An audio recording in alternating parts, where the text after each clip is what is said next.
In other news, Axis Bank plc has released its unaudited financial statements for the period ended September 30th, 2019, clearly showing positive figures across most financial indicators. Now, the Tier 1 bank generated 210.21 billion naira in net interest income. This represents a 70% increase compared to the 9 months period of 2018. Meanwhile, Axis Bank is set to acquire the Transnational Bank Limited of Kenya, a deal which comes exactly 7 months after Axis Bank successfully consummated a business combination deal with the defunct Diamond Bank. Will see the bank expand its footprint in Africa. Managing Director, Chief Executive Officer, Axis Bank plc, Herbert Wigwe, confirmed the development in a telephone chat with our sister outfit this day on Sunday. He anticipated that the deal will be finalized before the end of next week. Axis Bank will now join GT Bank and the United Bank for Africa plc, two other Nigerian banks with presence in the Kenyan market.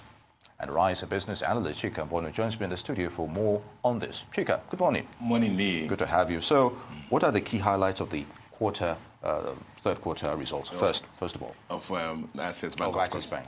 Yeah, I mean, this is the 6 months result since the acquisition was concluded. The merger between Access Bank and Diamond Bank was concluded. You know, it's a typical case of 1 + 1 being greater than 2. Yeah. So the bank is beginning to reap the synergies of the merger. All right. You know, if you look at the income statement, it had a top line growth, very strong top line figures, a growth of about 37% on the gross earnings. It is very solid, driven principally by 71% growth on their net interest income line. Okay. You hear when I go down and look at the balance sheet, you understand why that has happened. Okay. Non-interest income had a flat growth of about 8%. And all these operating expenses, they held it down at 34% growth. Now I'll talk about it a little more when I go down. All right. And then all this gave them a profit before tax growth of 47%. Okay. So the top line growth was solid. You know, gross earnings grew solidly on the back of very good 71% growth on net interest income. And then profit before tax grew by 47%. Right. The other thing also is that driven by the merger with Diamond Bank, Access Bank has become the largest bank in Nigeria now. As at this end of this quarter, with 6.6 trillion in total asset. Access Bank now is the biggest bank in Nigeria. That's a lot. They had a year.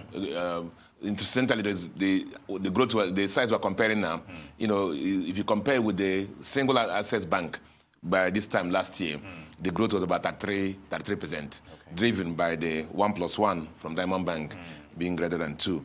Customer deposits grew by 65%. You know, that is major. You know, that's major, substantial. But for the new Access Bank. All right. And you know what happened? Well, the interesting thing about this is that the low-cost deposits account for 54% of this their deposit base. Loans advances grew by 38%. Yeah. Okay, and also, which is commendable. CBN will be happy to hear this.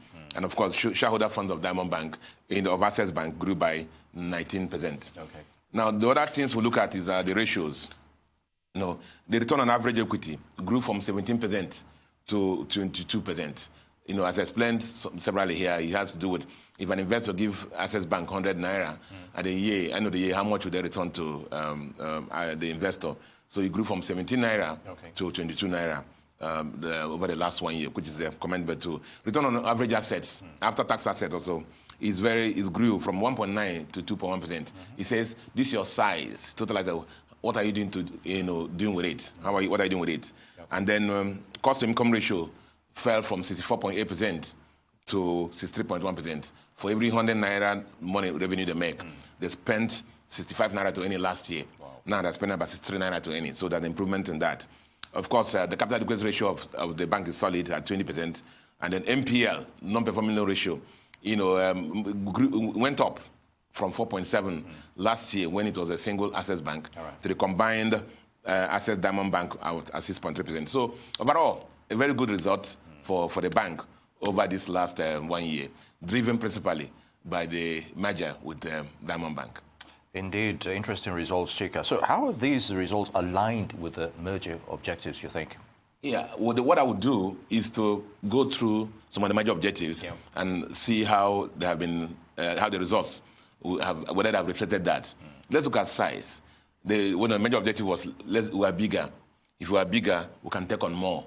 We can take on more deals, we can take on more transactions. And so size has grown by 33% from the last year to now, so to 6.6 trillion. Now, Access Bank, as I said earlier, is the largest bank in Nigeria now. So that substantially has been achieved. One of the other objectives is that diversified and cheaper deposit base. The original Access Bank had a higher cost of funds, more corporate side. Okay. The Diamond Bank that we knew as the old Diamond Bank was very strong in the retail. So the merger has grown their deposit base by about 65%, which is also substantial. But not only that, as I said earlier on, out of the 65%, the deposit base, 54% of it is low-cost deposit. No wonder, therefore, their low-cost net interest margin has grown to 6.8% from 5.3%. And their cost of funds has fallen from 5.6% to 5.2%. So the issue of growth in deposit base and cheaper cost of funds has been achieved. Efficiency, shared, because it's one bank now, they have shared resources. They only have one human resource manager. They will have one only accounting platform. And so a lot of resources will be shared. So no double counting of resources. Cost-income ratio, therefore, is down now from, as I explained before, 65 Naira to 63 Naira. I believe as the time goes on, the more efficiency, the synergies that arise from the merger will be realized. Digital banking was the major strength of Diamond Bank during the acquisition, the major acquisition point. You will see that they put out a release that they have expanded their digital lending portfolio. Indeed, the daily volume disbursement now for Access Bank is about 1 billion every day, which is very good. Another important thing was the risk management process. Still in work in progress. Do remember that at that time, at the point of acquisition, one of the weak points of Diamond Bank was the weak credit portfolio. But Access Bank had a good portfolio. Their NPL that time was 4.7. Now it's grown to 6.3, an increase. So we would believe that with time, they're going to work this down. So substantially, a lot of the benefits of the merger have been achieved.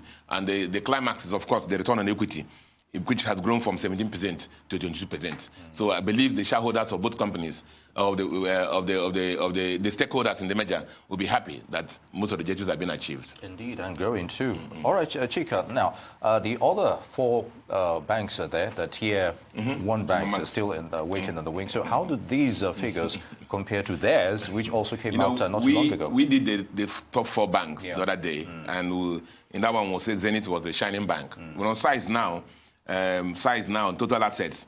Access Bank is the number one bank in Nigeria, 6.6 trillion in total assets, followed by Zenith Bank at 5.978 trillion, and of course the next one is First Bank.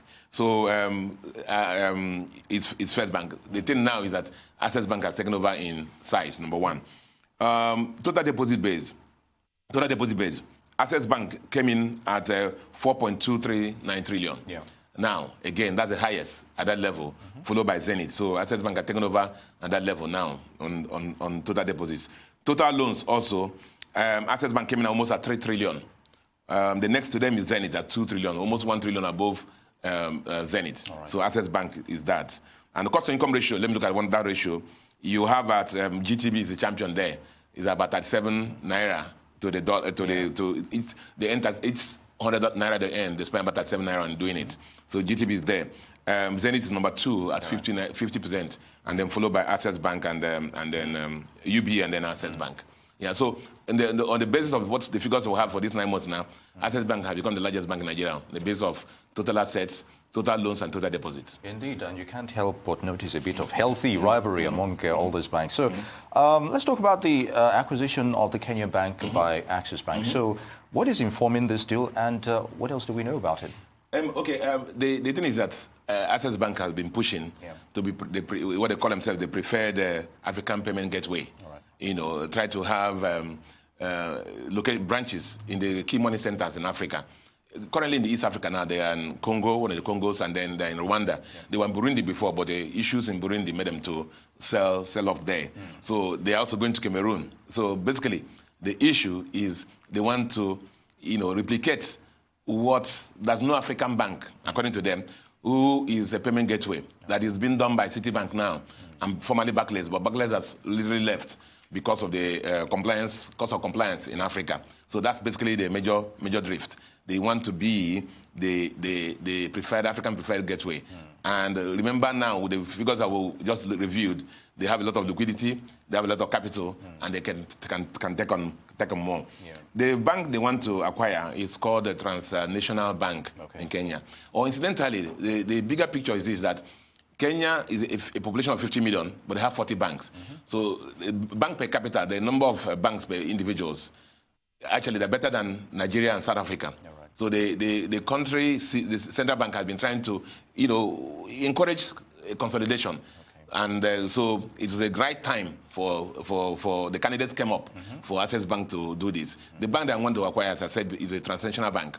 A Transnational Bank is a 28-branch bank, and focusing literally more on agriculture and retail business. Now, agriculture, indeed, last year in Kenya, they won. They were the first runner-up in Kenya banking industry for the best bank in agriculture and poultry farming. So that's basically not too big, size of about 36 billion in equivalent in Naira, about $100 million. So that's basically that. So yeah, that's it. That 28 branches. Now, if I mention the 28 branches, you would think that, but Kenya is a population of 50 million compared to a country of about 200 million people. So you have to put that in perspective. Very good. And, don't you think this is too early, coupled with the challenges of assimilation, as it were? Our Diamondback was just a few months ago, and we're seeing this.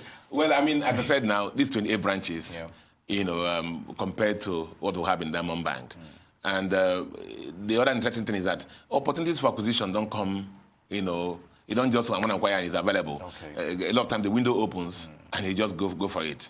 This is the right time. The opportunity came up for the bank, and it fits their strategy, long-term strategy, and that's why they had to go for it. I do believe the bank has learned lessons of mergers now, and I think they will do this well. Yeah, the bank is spreading its tentacles everywhere. Chika Mbonu, I'd like to thank you very much for your thoughts on those issues. Good to have you. Thank you.